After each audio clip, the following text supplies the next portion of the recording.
So good afternoon, sir. My name is Steve Daniel Gillian from BSMT 2 Betelgeuse. This is my video explanation on the course outcome assessment 3 Marcom. Task 1 is outline the GMDSS radio equipment and its uses per SOLAS requirements. Following.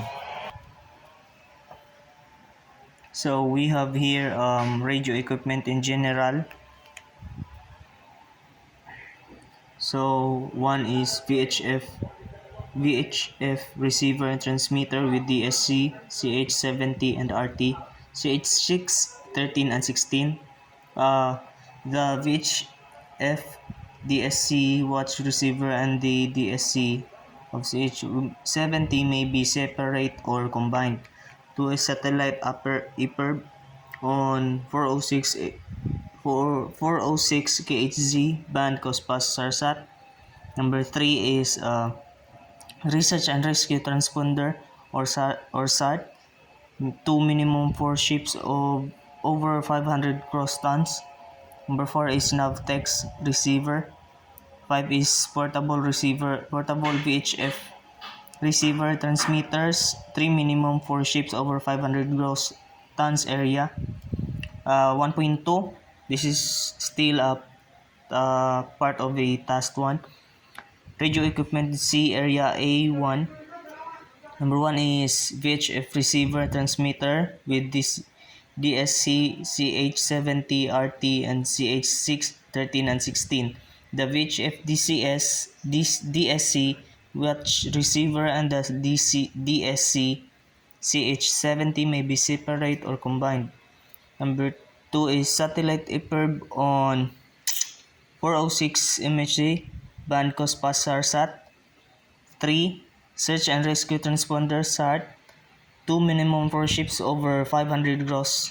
Number 4 Navtex receiver. 5 is portable VHF receiver transmitters.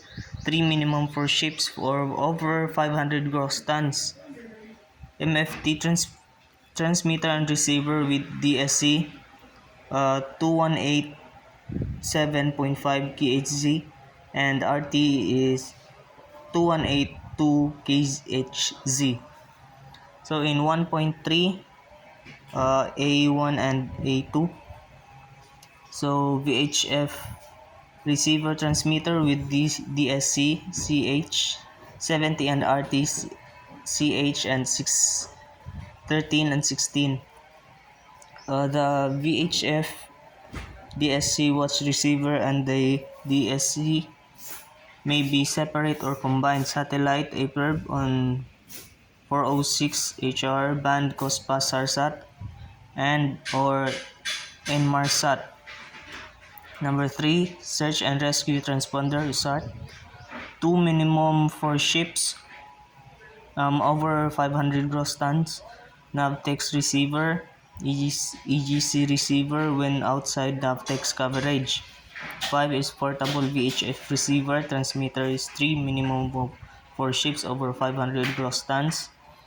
MF transmitter and receiver with DSC on 2187.5 kHz and RT in 2182 kHz and radio telex on 2174.5. Number 7 is the Inmarsat or ship earth station of receiver transmitter with DSC on 8414 kHz together with one of the 4207.5 kHz, 6312 kHz, 12577 and specified RT, radio telex and MSI frequency. So this is still the continuation of task 1. We have here the 1.4 radio equipment C areas 1 and 2. and the 1.5, area 1, area 2, area 3, and area 4.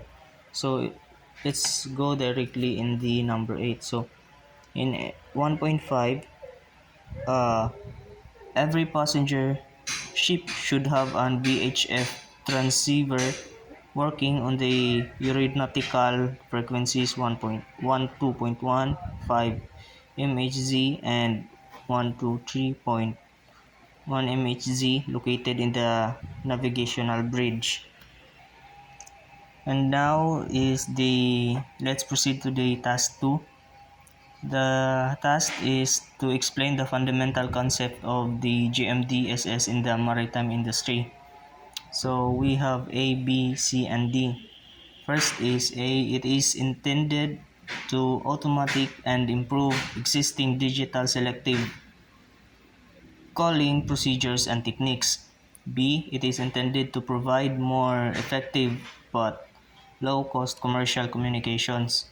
C. It is intended to provide compulsory vessels with a collision avoidance systems when they are operating in the waters that are also occupied by non-compulsory vessels. And the last one is it is intended to automate and improve emergency communications in the maritime industry. And so in task 3, last task in course outcome 3, discuss the 9 general function requirements for GMDSS. So here are the 9 general functions of for GMDSS. First one is the transmission of ship to shore distress alerts by at least 2 separate dependent means, each using a different radio communication service. 2 is reception of shore to ships distress alerts. 3 is transmission and reception to ship out. Transition of reception of ship to ship distress alerts. 4 is transmission and reception of research and rescue coordinating communications. 5 is transmission and reception of non-scene communications. 6 is transmission and reception of signals for locating.